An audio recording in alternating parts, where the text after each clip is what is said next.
Our target here is that students should be able to write a proportion as an equation.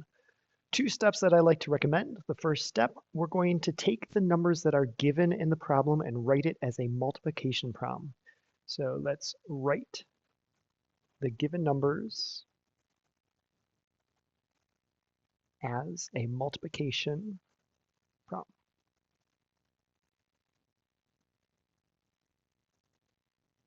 Okay, and then once we have done that, we're going to go back and change all three elements.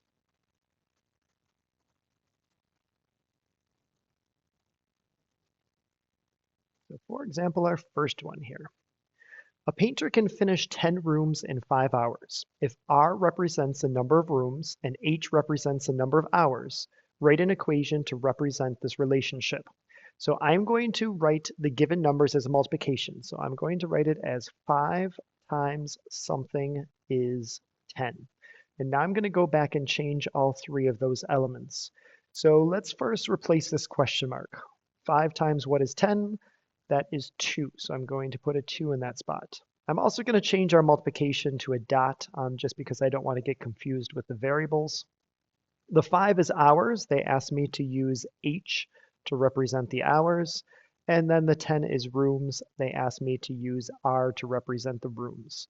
So a fine equation for this is however many hours times 2 will give me how many rooms. Let's try it again on number 2. A dry cleaner charges $18 for 3 pairs of pants. If C represents the cost and P represents the number of pants, write an equation to represent this relationship. So I'm going to use the numbers that were given to me, 18 and 3, and I'm going to write that as 3 times something is 18. Now I'm going to go back and change all of those elements. So what times 3 is 18? That's 6. And by the way, that 6 is the constant of proportionality. Now I'm going to change the 3 to P for pairs of pants. And I'm going to change the $18 to C for the cost. So an equation is pants times 6 gives us the cost. A teacher can grade 10 essays in 30 minutes. If E represents the number of essays and M represents the number of minutes, we're going to write an equation to represent this relationship. So I like 10 times something is 30. I can tell right off that that question mark is a 3. I'm going to replace the 10 essays with E. And I'm going to replace the 30 minutes with M. If they don't give you the variables to use, you can make them up. And I would encourage you to do something just as easy to recognize, like using E and M. You could certainly use X's and Y's, but then you're going to need a statement to say clearly what is your X and what is your Y. A grocery store charges 39 cents per banana. If C represents the cost and B represents the number of bananas, write an equation to represent this relationship.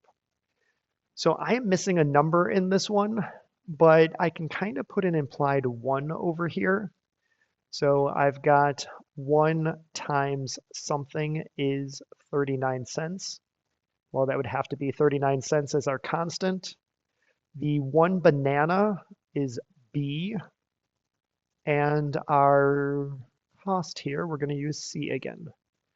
Bananas times 0.39 is cost C.